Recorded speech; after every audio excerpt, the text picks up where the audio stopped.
We'll have a good time. We'll have a good time with him. All right, my first guest, a two-time, not a two-timing Emmy winner. That sounds terrible, doesn't it? Oh, she's a sleazy two-timing. No, she's a two-time Emmy winner, not a two-timing Emmy winner. She stars in Anybody Loves Raymond, which after 9 seasons is in its final year this year. Please welcome the lovely Patricia Heaton.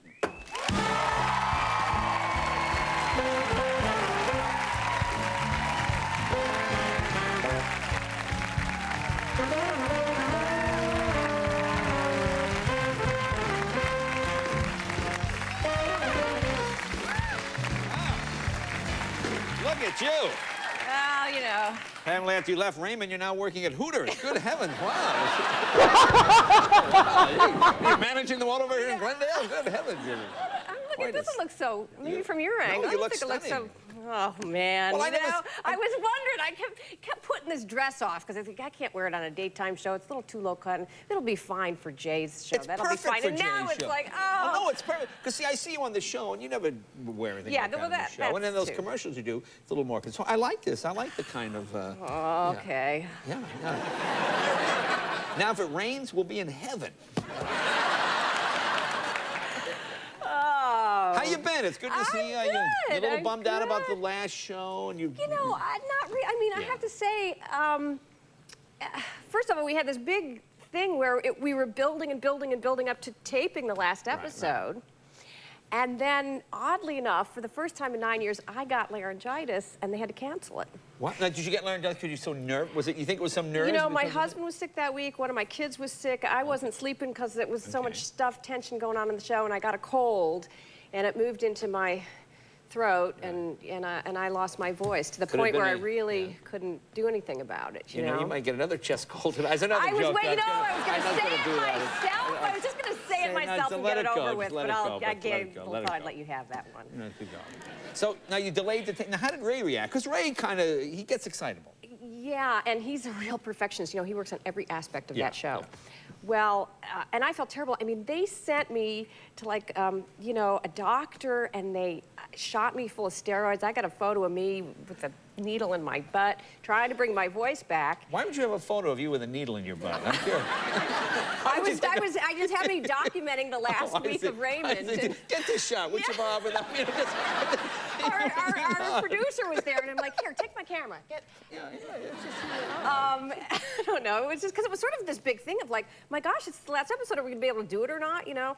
Anyway, you know, we tried and came back, and the audience was loaded in. We're ready to do introductions. We sat in the makeup room and started running lines. Nothing came out. Nothing came out. And Ray, I mean, his face, you know, he had his whole family out, and every relative he's ever had was there. And what it basically meant was they had to stay at his house for another week. Which, it was kind of fun for me to be able to do that to him. One last zest, you know.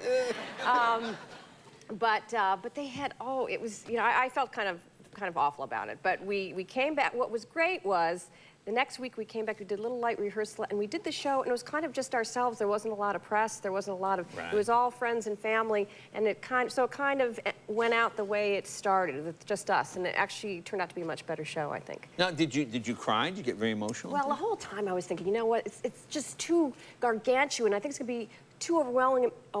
I'm not gonna be able to express anything. I thought 3 weeks later I'll be standing in line at Starbucks and suddenly just burst into tears, you know. Man, the first day of rehearsal, I just started blubbering, sort of the whole week. And you know, my castmates are so professional and so kind, and I'd be sitting here all day, and I'd just say, what's for lunch today? And say, we've got macaroni and cheese, and there's salami here. Okay. And they just acted like nothing was wrong with me, and treated me just like the, you know, nut job that I am. And then the last scene, after the last scene, I sobbed and sobbed and sobbed and sobbed. And honestly, I haven't thought about it since. Yeah. It's kind of like I got it out of my system. I think it was the right time to go, and it's been really, really great. I mean, the day after we taped the final episode, I woke up, and it felt strange. It felt like I had been living in a foreign country for 9 years, you know, and now I was back stateside. And by the way, it was a foreign country where I was the queen and everyone was worshiping me. Yeah. You know, and now it was like nobody cares anymore, you know. Oh, that's not true. Oh, it is. By the way, I apparently was very delusional that anybody really really pays attention to these TV shows and stuff, because literally, I mean, I was happy about being done with the show because now I was free to spend a lot of time with my family. Right. Literally the day after, I got called to show up for jury duty. And I thought, so I go, and I'm thinking, well, you know, they're never going to want a celebrity on the case. It would be much too distracting, the glamour, much too distracting. Apparently not. Apparently my glamour is not that distracting. I got put on a case for 3 weeks. And I just thought, you can't. I mean, the woman next to me on the jury goes, so, were you on Seinfeld? Are you kidding me? Are you kidding me?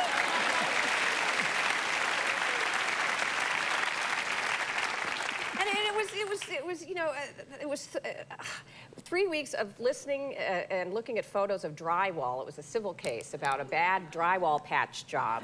And I'm telling you, I wanted to stick a fork in my throat. I can't do that. I mean, I want to do my civic duty, and the judge was just fantastic, but I was just like, this is so painful. And I thought the only way to get through it is to really focus. I'm going to really take notes. It was like Exhibit 302, patch drywall for the cost of $27.42 on April 3rd, 2001. You know, first week I'm like writing notes in my steno book. Third week, it's hearts and flowers, and I mean, the girl in front of me is sitting there like looking at her split ends, you know. A woman next to me is eating toffee peanuts, going, do you think this is too loud? Is the judge going to hand the toffee peanuts? I'm telling you, don't ever, if you have a dispute, do not take it to a jury trial, because, by the way, if you make them sit through your crap for that long, they get in the jury room, they just want to get out of there. They don't care who, they're like, yeah, let's vote that way. I don't know, I gotta go, man. I've been here too long. We'll take a break. More Patricia right after this.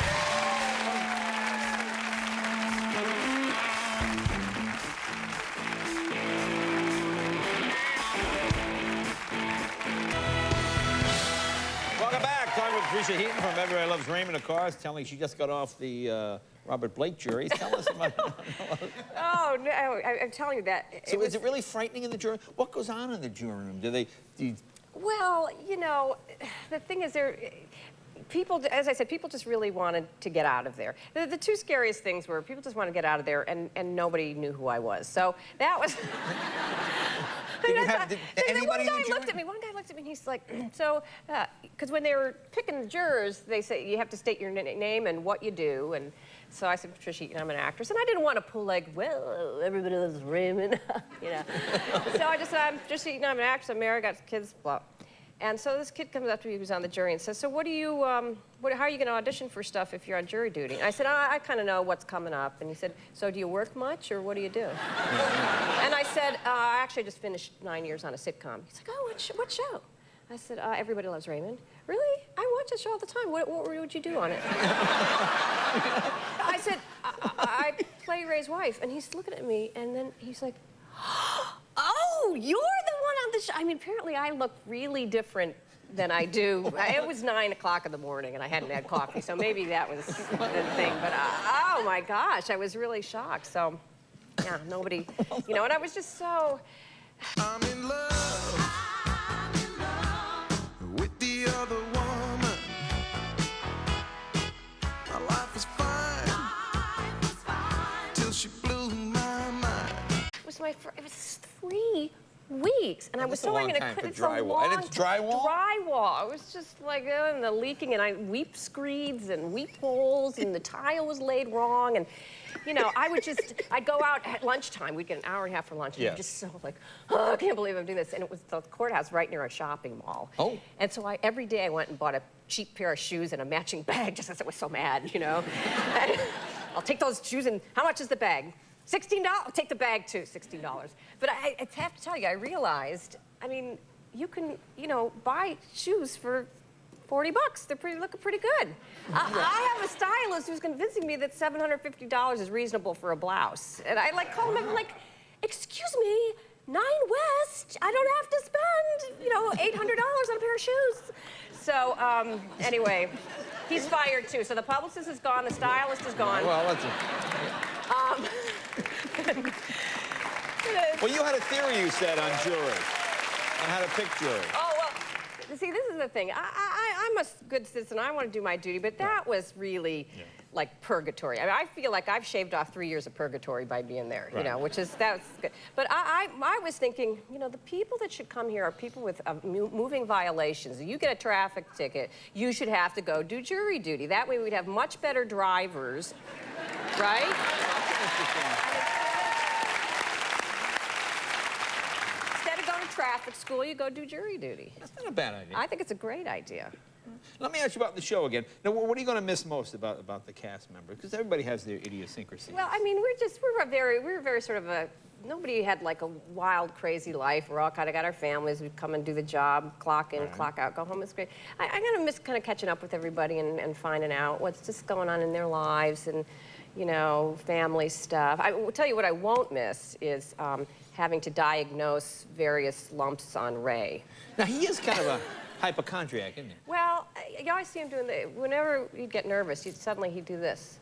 And they'd be looking at his watch. And that we always knew there something was wrong. Like, we were like, what's wrong? Is the ratings down or the ratings up? He'd always get nervous when the ratings would go up, you know, because then that was too good and something bad was going to follow and whatever. So, or he'd be like, look at this. What do you think that is? You touch that. Is that cancer? Do you think it's cancer? You know. So now, I mean, his poor wife, now he's home every day. She's going to have to be prodding and touching and examining him. I mean, she owes me, because I had to do all the examining. Exactly. For 9 years, I had to be touched. Now, how about you? Now you're home. Are your kids glad that you're home? You'll be spending more time? Are they thrilled to have Mom back? I guess, you know. I mean, I was always kind of there. We had a really easy schedule. I'd go in at 10 and be done by 4 or 5. So I was really, I'd take them to school in the morning and pick them up after school and stuff. So they don't really, you know. Do they want to go into show business? I'm kind of encouraging. I mean, of course, we're trying to save for college. Right. But, you know, the other day I was going past my makeup person's house, and actually I think it was their, like, second home. And I'm like, boys, look, you know, college, you don't need Wilfred Beauty Academy. 2 houses this person has, 2 houses. So you know, if you want to be a hairdresser, you want to be... Yeah, you know, so I'm really not big on, like... If they want to go to college, fine. But I mainly want them to find something they can make a living at so they can support me when they're done. Right? See, that's what makes me laugh, because I remember my mother was called in to meet my guidance counselor in high school, and I had been working at McDonald's after school. And the guidance counselor actually said to my mother, you know, Mrs. Leno, education's not for everyone. Have you ever thought of Jay maybe going to Hamburger University to have at McDonald's? And my mother said, I don't want to work at McDonald's the rest of his life. Just something to think about. Well, I mean, you know, there's a lot of pressure of parents to get your kids on this track from preschool onwards. And I'm just, I mean, if you look at Ray, I think he went to like 8 high schools, and it took him 10 years to get out of community college, you know? And then, even so, he was living in his parents' basement selling futons. So, you know, I think a lot of the most successful people don't necessarily have to go to college. Yeah. I just want to put an extension on the house and screw their education. You know? Yeah, exactly. So what's next for you? Are you doing a film? Are you doing something? Well, actually, my husband and I are on the way to the Palm Beach Film Festival in Florida, because we have a documentary called The Bituminous Coal Queens of Pennsylvania that got into the... Bituminous coal? Do you know what bituminous coal is? I believe bituminous would be soft coal. Very good. You did go to college. I did go to college. No, I just shoveled a lot of coal. What's hard coal? That would be anthracite. Very good. Yeah. So we have it's about a beauty pageant that's taken place for 50 years in Carmichael's, Pennsylvania. Yeah. And a friend of mine who's an actress was the 1972 bituminous coal queen, Sarah Rush, and she goes back for the reunion. And we go in the coal mines, and it's gotten great response. So. Yeah. I mean, is there animosity between the anthracite and the bituminous queens? I mean, do they have a steel cage match? It's only bituminous. Oh, I see. It's only by Southwest Pennsylvania. That seems a little racist. The anthracite people don't get a shot. The anthracite people, I know. All right. I'm sorry. Well, terrific. Well, good luck with your film. Thank you. It's called Beauty Queen. The Bituminous Coal Queen. Bituminous Coal Queen. Yes. Okay. Sister, thank you very much. Be right back with Jerry and Charlie O'Connell right after this. Someday when we're dreaming, deep in love, not a lot to say, then we will remember things we said today.